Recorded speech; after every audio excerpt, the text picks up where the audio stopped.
It was my practice principal had bought the laser, the MVP-7 as well.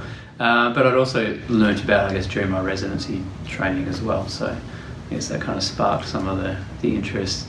And then I guess there's another aside as well. We had a lot of adjunct faculty that were coming in that were showing us the results that they were kind of getting. So, you only learn so much through your training. So it was good to kind of, move to that training to get a different perspective. Yeah, absolutely. How could help in practice. Coming to Evolution 4, I mean, it's good today that we're kind of re-establishing and rehashing the initial techniques that went through 1, 2 and 3, because it's probably been more than a year since I did the initial program, so it was good to kind of go back and troubleshoot some of those areas that may or may not have been working for me. So it's good to kind of rehash that side of things as well. I mean, the initial training was really good. It was very comprehensive. It was definitely 3 long days, but it was definitely on the comprehensive side. So you feel, after treating your patient on the last day and doing a follow-up on that following day as well, you feel like you've accomplished something and you can go ahead and actually treat your patients. And now at Evolution 4, it's that rehashing to make sure you're efficient and safe as well. What I'm finding with the cases that I'm treating is that the results are much greater than what I would see with standard scaling root planing in terms of the reduction in probing depths that we're getting.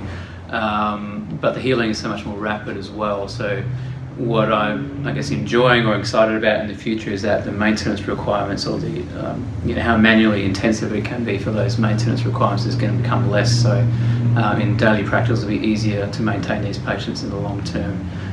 Less need for surgeries, which that osseous surgery, I think, is one of the more invasive, but also manually and physically, mentally consuming as a periodontist. So I see that it's definitely reduced that a lot in the at least the short term. I've been doing LANAP to make my life a whole lot easier, as well as the patient's life easier as well.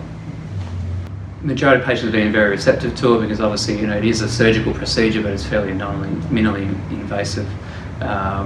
And other than the time factor, I mean, it may take a couple of hours for a half mouth, but people were actually surprised after that, very minimal discomfort as well. So although people may be apprehensive to begin with, that by the second session, I mean, they're very blasé about it. It's all fairly straightforward and easy process for them.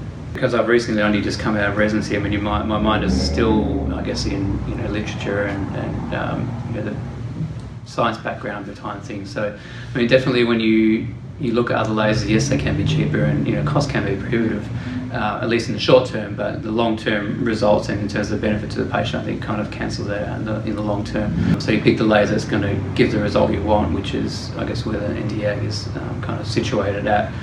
In the past, I played with and it was a CO2 laser, more of a soft tissue setting, not necessarily for periodontal disease.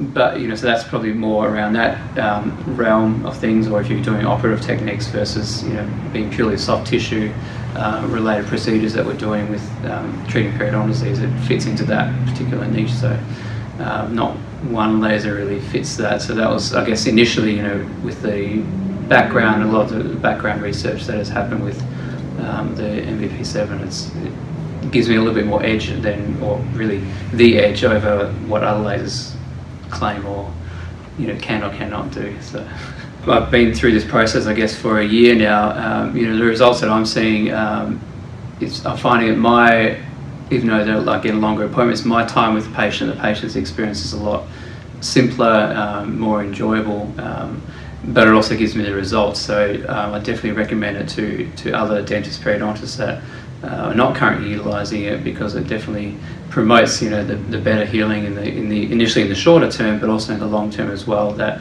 we can bring our patients closer back to what normal health would be prior to that destruction.